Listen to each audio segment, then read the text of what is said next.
अग्निः समेध्यते श्रद्धया हूयते हविः। श्रद्धां भगस्य मूर्धनि वचसा वेदयामसि। प्रियं श्रद्धे ददतः प्रियं श्रद्धे विलासतः।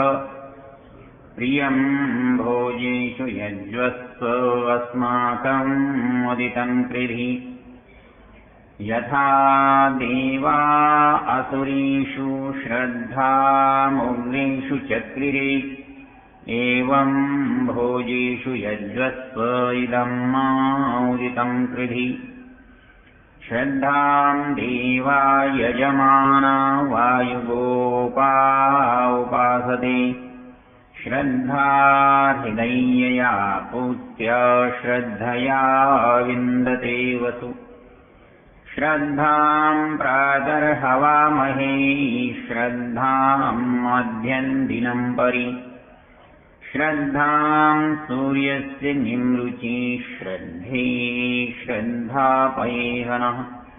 ओम शांति शांति शांति।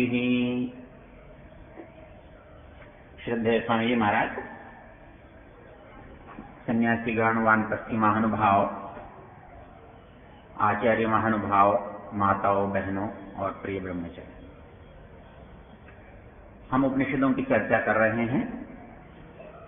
कल सायंकाल ब्रह्मचारियों के साथ एक चर्चा 7वें समोल्लास को लेकर हुई। अगस्त की 16 तारीख को दिल्ली में हमने एक कार्यक्रम रखा, छोटा सा। उसका उद्देश्य यह है कि नवयुवकों में सत्यार्थ प्रकाश का स्वाध्याय कैसे उनसे कराया जाए।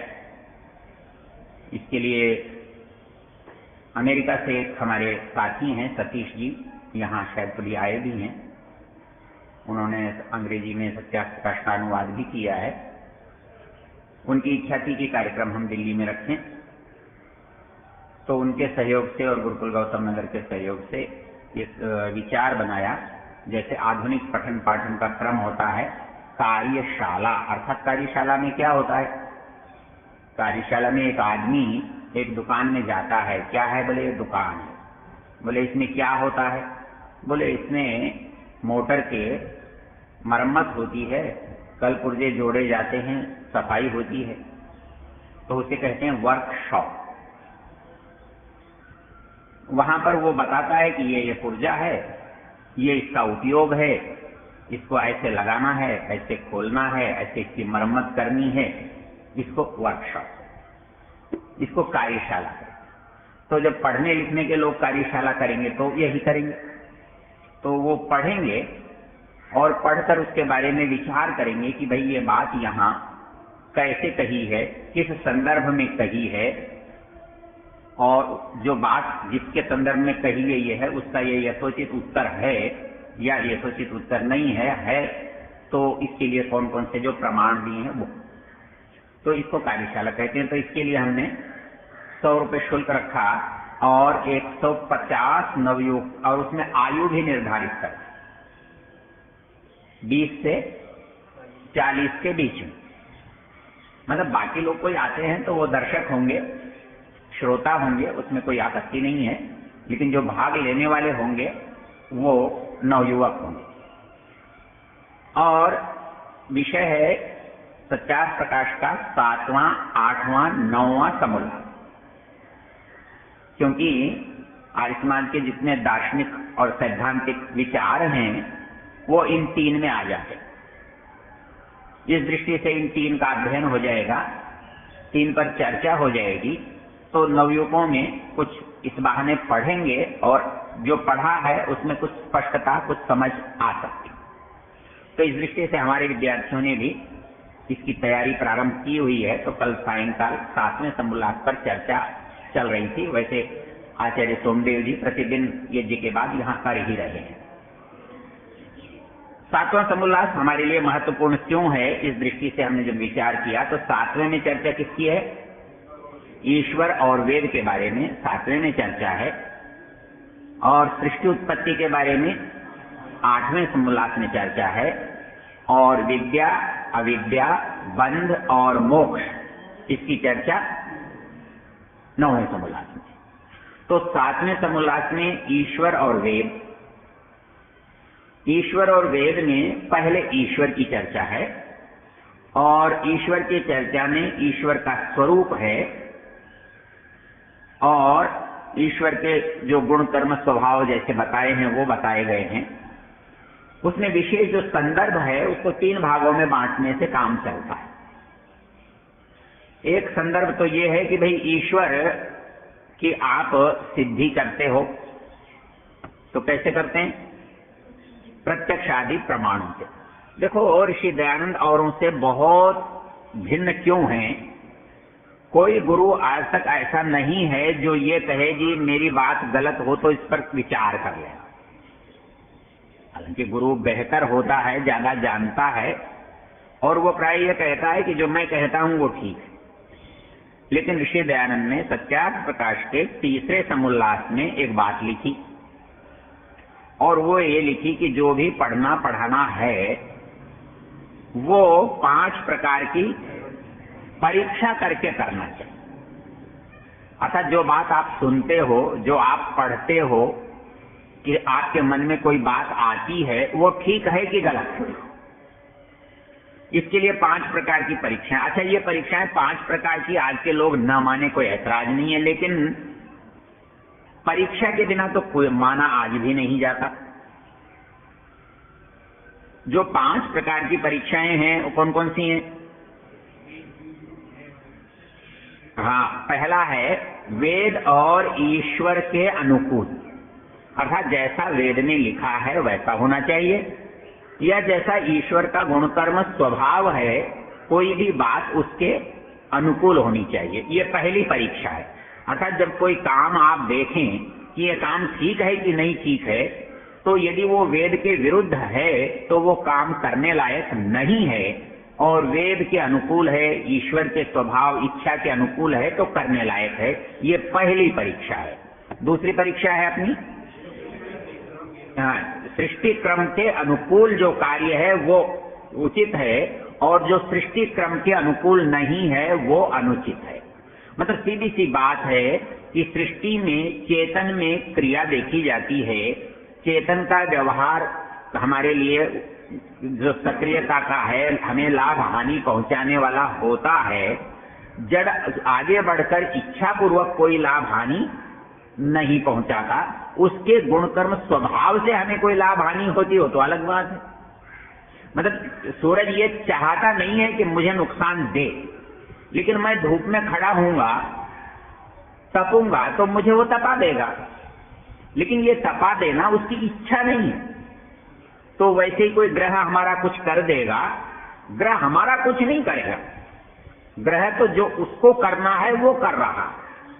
आप उसके कहीं आड़े आते हो तो अपने आप हो जाएगा, उसको करना नहीं पड़ेगा। आग ने जिंदगी में कभी नहीं चाहा कि मैं अमुक व्यक्ति को जला दूं, उसने ये भी नहीं चाहा कि मैं इसे नहीं जलाऊं।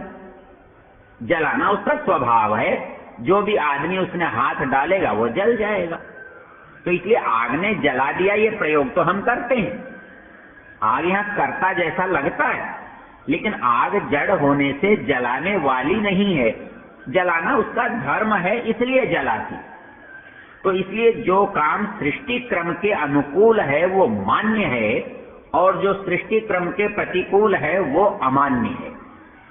पहली चीज थी वेद और ईश्वर के जो अनुकूल है वो मान्य है, वेद और ईश्वर के जो प्रतिकूल है वो अमान्य है।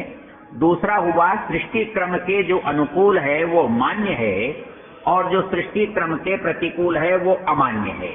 और तीसरा था अपना आप्तोपदेश। अच्छा, ये 2 बातें तो आज के लोग कह सकते हैं जी, इसमें केवल पहली बात कह सकते हैं कि वेद के अनुकूल हम माने या न माने, सृष्टि क्रम के अनुकूल नहीं मानने से कोई इनकार नहीं कर सकता। विज्ञान कुछ नहीं करता, विज्ञान जो सृष्टि में हो रहा है उसको केवल प्रकाशित करता है, पैदा नहीं करता। मतलब प्रकाशित करना ही विज्ञान है। विज्ञान में अभी परमेश्वर की से इतनी ज्यादा ताकत नहीं आई कि जो नहीं हो रहा है वो आप कर देंगे। आपके पास अभी तो लाखों करोड़ों गुना जो जानकारी है वो सृष्टि के अंदर है, जिसे आप जानते ही नहीं हैं। इसलिए हमको जितनी जानकारी मिलती है उसको हम विज्ञान कहते हैं, उसको हम तकनीक कहते हैं, उसको हम समझदारी कहते हैं, उसको हम बुद्धिमत्ता कहते हैं। तो तीसरा है आप्तोपदेश, इसको भी सभी मानते हैं, विज्ञान भी मानता है। मतलब जब आप साइंस की किताब पढ़ते हो और उस किताब के हिसाब से काम करते हो तो वो किताब क्या है? आप्तोपदेश। आप तो कहते हैं कोई समझदार उस काम का जानकार और बिना किसी राग द्वेष के कोई बात कह रहा है, उसकी बात को मानना, यह आप्तोपदेश। वैसे सबसे आप बड़ा ज्यादा आप्त कौन है? परमेश्वर और वेद। उसके बाद ऋषि लोग। ऋषियों के आप्तत्व के बारे में मैंने बहुत बार श्लोक बोले हैं, किसी को याद है? जो रजोगुण और तमोगुण से परे हैं, जिनके अंदर सतोगुण स्वभावतः प्रकाशित है, जो कभी भी सतोगुण से ओझल नहीं होते हैं, या जिनके अंदर सतोगुण कभी तिरोहित नहीं होता है, ऐसे व्यक्ति जो कहते हैं वो गलत नहीं होता, वो सदा सही होता है, वो मिथ्या नहीं होता, वो सांशयिक नहीं होता, उसमें किसी प्रकार का संदेह नहीं रहता। इसलिए तीसरी जो बात हमारे ऋषि कहते हैं कि किसी बात को सही या गलत, अच्छा या बुरा जानने और मानने के लिए हमारे पास जो साधन, उपाय, तरीका है, उसे आप्तोपदेश कहते हैं। आचार्य चरक में आप तो वैसे आप्तोपदेश की हर दर्शन में अलग अलग परिभाषा है। आप्तोपदेश तावत वेद, कि वेद जो है वो आप्तोपदेश है। वेदानुकूल जितने ग्रंथ हैं वो आप्तोपदेश हैं, और वेदानुकूल जितने कथन हैं वो आप्तोपदेश हैं। जितने अनुकूल होते जाएंगे, सत्य होते जाएंगे, वो आप्तोपदेश की सीमा में आते जाएंगे। इसलिए जो भी आदमी सहज सत्य कहता है वो आप्तोपदेश के नाते, अपने से बेहतर होने के नाते स्वीकार कर लिया जाता। आचार्य चरक में इस पर लिखा है, रजस तमोभ्याम निवृत्ता तपो ज्ञान बलेन ये एषाम त्रैकालम अमलम ज्ञानम अव्याहतम सदा आप्तः शिष्टा विबुद्धास्ते तेषाम वाक्यम असंशयम सत्यम वक्ष्यन्ति ते कस्माद असत्यम नीरजस्तमः। वो कहता है रजस तमोभ्याम निवृत्ता, जिनके अंदर से रजोगुण तमोगुण समाप्त हो गया है। का मतलब शरीर में भी नहीं है या बुद्धि में भी नहीं है, ऐसा नहीं, क्योंकि जो कुछ बना है वो रजोगुण तमोगुण से ही बना है। लेकिन यहाँ बुद्धि में जिनके सतोगुण का विकास हो गया है, रजस तमोभ्याम निवृत्ता, वो कैसे उन्होंने किया है? तपो ज्ञान बलेन, तप से और ज्ञान के बल से उन्होंने रजोगुण और तमोगुण को तिरोहित कर दिया है। तपो ज्ञान बलेन ये, इसलिए उनका ज्ञान कैसा हो गया है? येषाम त्रैकाल अमलम ज्ञानम अव्याहतम सदा। त्रैकालम अमलम, तीनों कालों में उनका ज्ञान मल रहित पवित्र होता है। और कैसा होता है? मलम और संदेह से रहित हो। त्रैकालम अमलम ज्ञानम अव्याहतम, अव्याहतम मतलब बिना रुकावट का, बिना संदेह का, बिना बाधा का। अव्याहतम सदा, ऐसे लोगों को क्या कहते हैं? आप्त कहते हैं, उनको शिष्ट कहते हैं, उनको बुद्ध मतलब विद्वान कहते हैं। आप्ता शिष्टा विबुद्धा ते सत्यम वक्ष्यन्ति, वो सदा सच ही बोलेंगे। और झूठ क्यों नहीं बोलेंगे? कहता है कि झूठ बोलने का साधन ही इनके पास नहीं है। असत्य रजस्तमोभ्याम निवृत्ता होने से क्या है? सत्यम वक्ष्यन्ति ते कस्मात् असत्यम नीरजस्तमा। नीरजस्तमा निकल गया है रज और तम जिसमें, वो असत्य बोल कैसे सकते हैं? यूं समझो उनके पास बोलने के सामर्थ्य ही नहीं है कि वो असत्य बोले। तो इसलिए पहला था हमारा ईश्वर और वेद के जो अनुकूल है वो सत्य है, जो सृष्टि क्रम के अनुकूल है वो सत्य है, और तीसरा था आप्तोपदेश के जो अनुकूल है वो सत्य है, और चौथा है आत्मा के अनुकूल। मतलब जहां आखिरी चीज ऐसी होती है कि क्या करें क्या न करें, कैसे करें कैसे न करें, तो कहते हैं भाई दिल से पूछ ले अपने, तेरा दिल क्या कहता है। किसी ने किसी का कुछ अहित किया तो बोले भाई अपने दिल पर हाथ रखकर बोल, क्या तूने ये ठीक किया है? ये दिल पर हाथ रखकर कैसे बोलता है, दिल से कैसे बोलता है? अर्थात आत्मा का स्वभाव जो है वो सदा पवित्र है।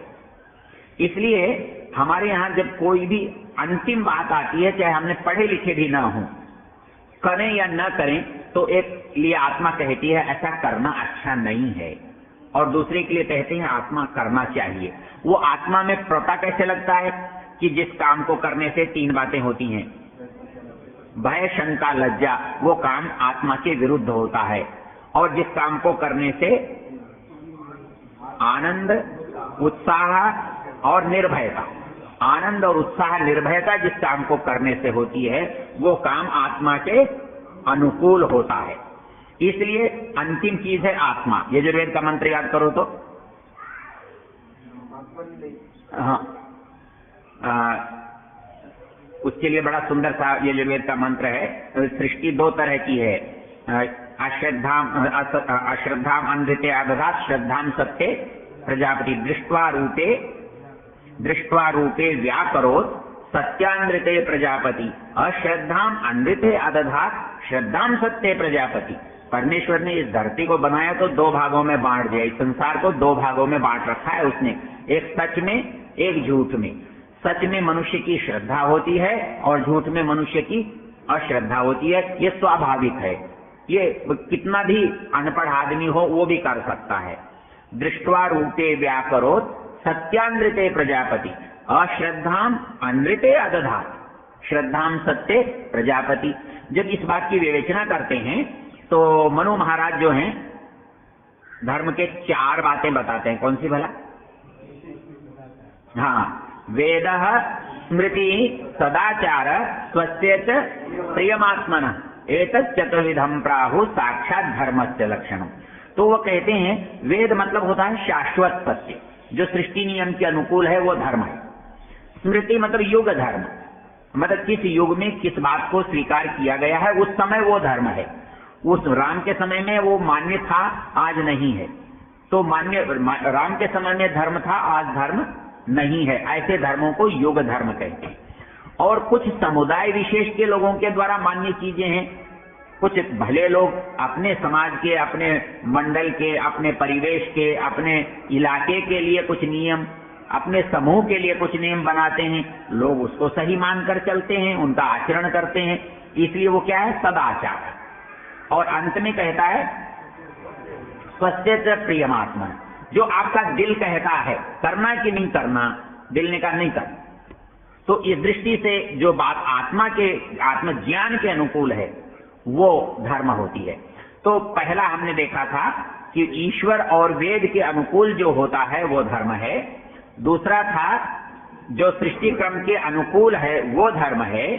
तीसरा हमने देखा था जो आप्तोपदेश है वो धर्म है। और चौथा था जो हमारे आत्मा के अनुकूल है वैसा सबकी आत्मा के अनुकूल होगा, इसलिए आत्मा के अनुकूल धर्म है और आत्मा के प्रतिकूल अधर्म है। और 5वीं परीक्षा प्रत्यक्ष आदि जो 8 प्रमाण हैं।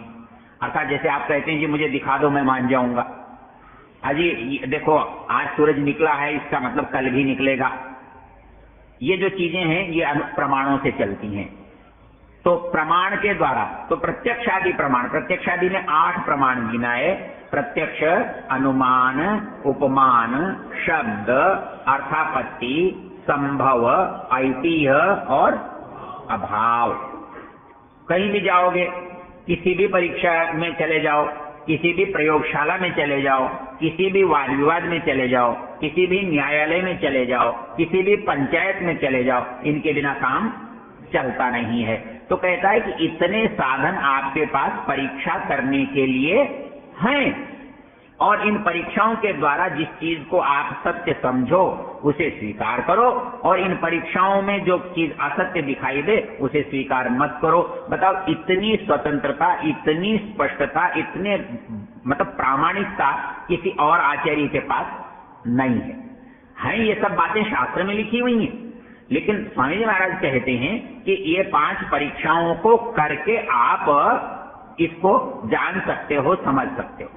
तो इस आधार पर हम ईश्वर की परीक्षा करें तो कैसे करेंगे? प्रत्यक्षादि प्रमाणों से करेंगे। दूसरा कैसे करेंगे? तो कहते हैं कि आत्मा से साक्षात्कार करके करेंगे, आप तो उपदेश के द्वारा करेंगे, और सृष्टि के क्रम को देख करके करेंगे, वेद के मंत्रों को पढ़कर करेंगे। ये 7वें समोल्लास में समझाया है।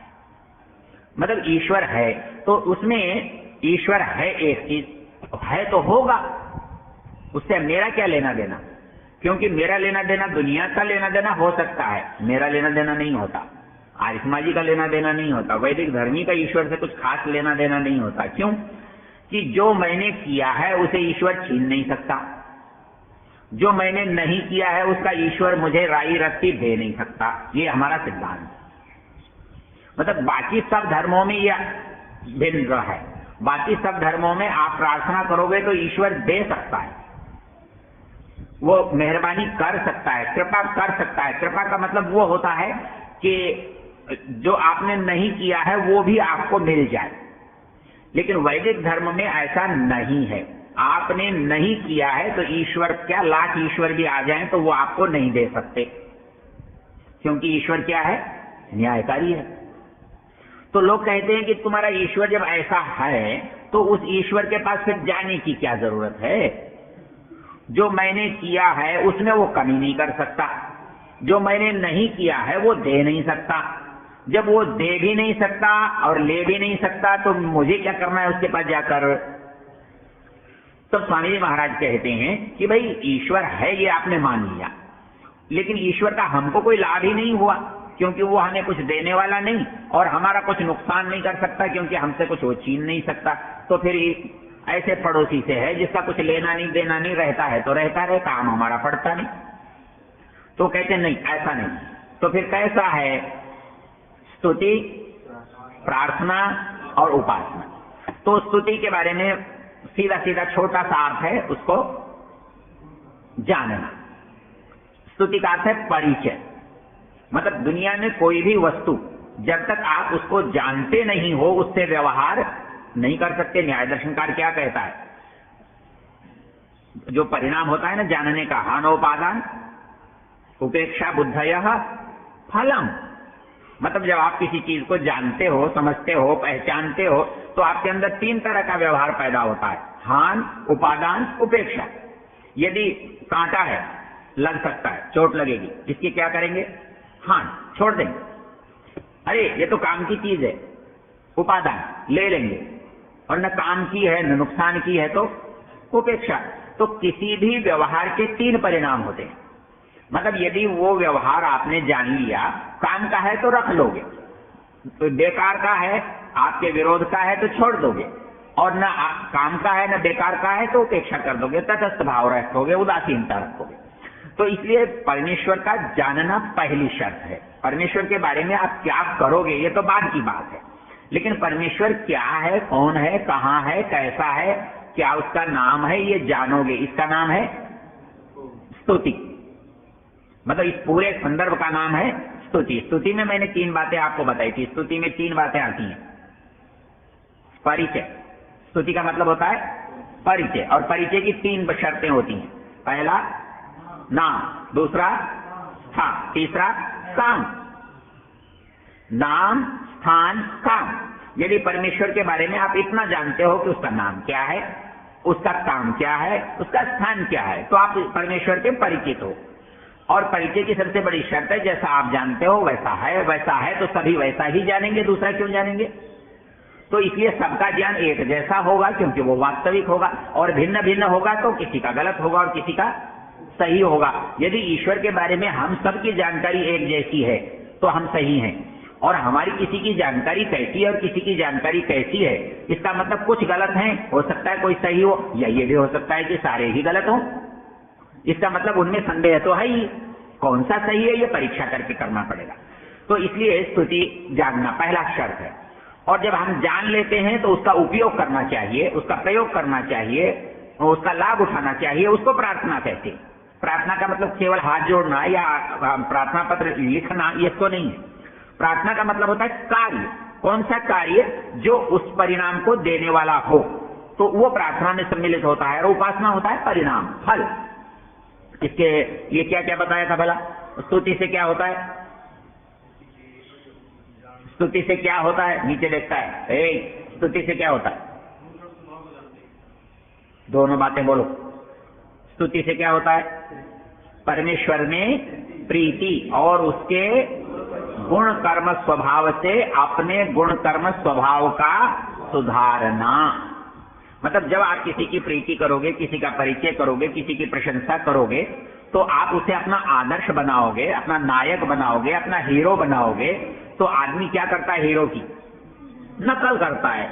भाई अपने नायक की क्या करता है? नकल करता है। अपना जो आदर्श है उसके अनुकूल बनने की चेष्टा करता है। तो परमेश्वर जिस दिन मेरा आदर्श बनेगा, उस दिन मैं क्या करूंगा? अपने को परमेश्वर के अनुकूल बनाने का प्रयास करूंगा। तो स्तुति करने से परमेश्वर से प्रीति होती है, और प्रीति होने से मनुष्य के गुण कर्म स्वभाव परमेश्वर के गुण कर्म स्वभाव के अनुसार बदलने लगते हैं। ये स्तुति का फल है, लाभ है। प्रार्थना का क्या लाभ है? 3 है। 3 सहायता मिलना। मतलब प्रार्थना करने से सबसे बड़ा लाभ होता है निरहंकारता। मतलब हमारे यहाँ जब हम किसी से प्रार्थना करते हैं तो अहंकार नष्ट हो जाता है। डेल कार्नेगी ने अपनी पुस्तक में लिखा है कि ईश्वर है या नहीं है इसका कोई मुझे चिंता नहीं है, लेकिन ईश्वर के मानने के जो लाभ है वो दुनिया में और किसी वस्तु से मिलते नहीं है। मतलब इसका विकल्प नहीं है हमारे पास। क्यों? कहता है दुनिया में 2 रोग होते हैं, एक अहंकार होता है और निराशा। इसको अंग्रेजी में कहते हैं सुपेरियरिटी कॉम्प्लेक्स और इंफीरियरिटी कॉम्प्लेक्स। मतलब आदमी जब अहंकार में होता है तो अहंकार के कारण दूसरों को मारता है और खुद भी मरता है, और जब निराशा में होता है तो आत्महत्या करता है। और इन 2 परिस्थितियों से बचाने का एक ही उपाय है, ईश्वर का स्वीकार करना। जो ईश्वर को स्वीकार करता है वो न अहंकार कर सकता है, और जो ईश्वर को स्वीकार करता है वो निरभिमान होने से निराश भी कभी नहीं हो सकता। साथ सदा ईश्वर के रहने वाला है, ईश्वर के गुण कर्म स्वभाव को जानता है, तो वो ईश्वर के प्रति जब सदा बद्ध है तो वो निराश कैसे हो सकता है? तो इसलिए प्रार्थना से निरभिमानता, उत्साह और सहायता मिलना। मतलब हमने किसी से प्रार्थना की, उसने हमारे आगे बढ़कर हाथ बढ़ा दिया तो सहायता मिली ना, और सहायता मिली तो काम करने में उत्साह बढ़ जाता है। तो प्रार्थना का लाभ क्या है? निरभिमानता, उत्साह और सहायता मिलना। तीसरी चीज है उपासना। उपासना से क्या होता है? परमेश्वर का साक्षात्कार और मेल। जब आप किसी के पास जाओगे तो क्या होगा? उससे मेल होगा, उसका साक्षात्कार होगा, उससे भेंट होगी, उसको देखोगे। तो जिस दिन आप परमेश्वर के पास बैठोगे उस दिन आपको परमेश्वर दिखाई देगा। ये तो लाभ थे स्तुति के, ये लाभ था प्रार्थना का, ये लाभ था उपासना का। अब वो वहां एक और बात कही है, उस बात को बात करके मैं खत्म कर दूंगा, शायद अगला कार्यक्रम होगा, कि उपासना, परमेश्वर की उपासना करने से मनुष्य को क्या मिलता है। बोलो जी। वही मतलब उसको पूरी स्पष्टता से बोलो। मतलब उपासना से क्या मिलता है? इसके 2 लाभ हैं। मतलब एक तो सांसारिक लाभ है और एक पारमार्थिक लाभ है। पारमार्थिक लाभ तो परमेश्वर के आनंद की प्राप्ति है, वो सामान्य मनुष्य के बस की बात नहीं है। सामान्य मनुष्य के लिए वो संभव भी नहीं है तत्काल जानना या तत्काल उसे प्रकट करना। वो उसका अनुभव जितना जितना वो करता है उतना उतना होता है। लेकिन जो लोग उस परमानंद सुख को नहीं भी प्राप्त कर रहे हैं, उनको क्या लाभ होता है? तो वो स्वामी जी महाराज वहां कहते हैं परमेश्वर की उपासना करना क्या लाभ होता है। मैंने आपको सदा एक बात बताई है कि इस दुनिया में जितनी चीजें बनी हैं उनका उपयोग है। आपको बताया है कि भाई दीपक बना है तो किसी दिन प्रकाश के लिए बना है, आपको मालूम है। कपड़ा बना है तो ओढ़ने के लिए बना है। आपने चश्मा बनाया है तो आंखों को देखने के लिए बनाया है। आपने भोजन बनाया है तो आपकी भूख मिटने के लिए बनाया है। आपने पानी बनाया है तो देखा है तो वो आपकी प्यास मिटाने के लिए है। बस कोई गर्मी वस्तु है तो गर्मी सर्दी मिटाने के लिए है। तो वैसे ही दुनिया में एक चीज परमात्मा है, वो क्या करने के लिए है? दुखों को मिटाने के लिए। क्यों? कि जैसे भूख में जो चीज याद आती है उसे रोटी कहते हैं, प्यास में जो चीज याद आती है उसे पानी कहते हैं, सर्दी में जो चीज याद आती है उसे कपड़ा कहते हैं, तो दुख में जो चीज याद आती है उसे। तो जैसे ये चीजें उसका निराकरण है, उसका उपाय है, उसके साधन हैं, तो वैसे ही दुनिया में दुख जब भी आएगा तो कौन याद आएगा? परमेश्वर याद आएगा, और परमेश्वर ही याद आएगा और कुछ भी याद नहीं आएगा। इसलिए दुख का संबंध परमेश्वर से है, अर्थात परमेश्वर के न होना यह दुख का कारण है। और इसलिए इसका मतलब रोटी का न मिलना भूख का कारण है, और रोटी का मिल जाना भूख की निवृत्ति का कारण है। कपड़े का न होना सर्दी का कारण है, कंबल का मिल जाना सर्दी की निवृत्ति का कारण है। पानी का न मिलना प्यास का कारण है, पानी का मिल जाना प्यास की निवृत्ति का कारण है। और यदि दुख में परमेश्वर याद आता है, इसका मतलब है कि दुख की निवृत्ति का उपाय परमेश्वर है, अर्थात परमेश्वर का मिलना दुख की निवृत्ति है, और परमेश्वर से दूर होना दुख का कारण है। तो इस दृष्टि से जब आप विचार करते हो तो दुख जब भी आएगा तो हटेगा तो परमेश्वर की कृपा से हटेगा। तो स्वामी जी महाराज वहां ये कहते हैं कि कोई आदमी का दुख ऐसा दुनिया में पैदा नहीं हुआ कि जो मनुष्य के रूप में हो और वो किसी का दुखों की निवृत्ति हो जाए, ऐसा हो ही नहीं सकता। मतलब शरीर और दुख साथ चलने वाली चीजें हैं। मतलब जन्म को ही शास्त्रकारों ने सबसे बड़ा दुख माना है, मतलब जन्म होना ही दुख का कारण है। तो शरीर है तो दुख होगा ही होगा, तो फिर इस दुख की निवृत्ति कैसे होगी? निवृत्ति दो तरह से होती है, एक तो शरीर का समाप्त हो जाना अर्थात मुक्ति को प्राप्त हो जाना, ये निवृत्ति का उपाय है। तो दूसरा निवृत्ति का उपाय यहां रहते हुए कैसे होगा? तो वो ये कहता है कि परमेश्वर की उपासना से दुखों को सहने का सामर्थ्य मिलता है। हाँ, बिल्कुल ठीक कहा, दुखों को सहने का सामर्थ्य मिलता है। कोई आदमी थोड़े से दुख से विचलित हो जाता है, कोई आदमी बहुत बड़े दुख को भी कुछ नहीं समझता। तो वो ये कहता है कि जो परमेश्वर का उपासक है उसके जीवन में कोई पर्वत के समान भी दुख आ जाए तो वो राई जितना भी विचलित नहीं होता। तो स्वामी जी वहां एक वाक्य लिखते हैं, क्या यह काम है? क्या ये छोटी बात है? क्या ये थोड़ा है? कि मतलब उस परमेश्वर की उपासना करने से, परमेश्वर का चिंतन करने से, परमेश्वर की भक्ति करने से यदि दुनिया के कष्टों को सहने का सामर्थ्य मिलता है तो कहते हैं स्वामी जी महाराज कि दुनिया का सबसे बड़ा लाभ है, इससे बड़ा लाभ और कुछ नहीं हो सकता। तो इस दृष्टि से परमेश्वर की उपासना करनी चाहिए। और इसके बाकी बिंदु और इसमें जो कठिन पक्ष है वो है वेदांत वाला, उसकी चर्चा आज दिन में करते हैं। समय हो गया, बात को यहाँ समाप्त करते हैं। धन्यवाद। ओम का उच्चारण कर ले।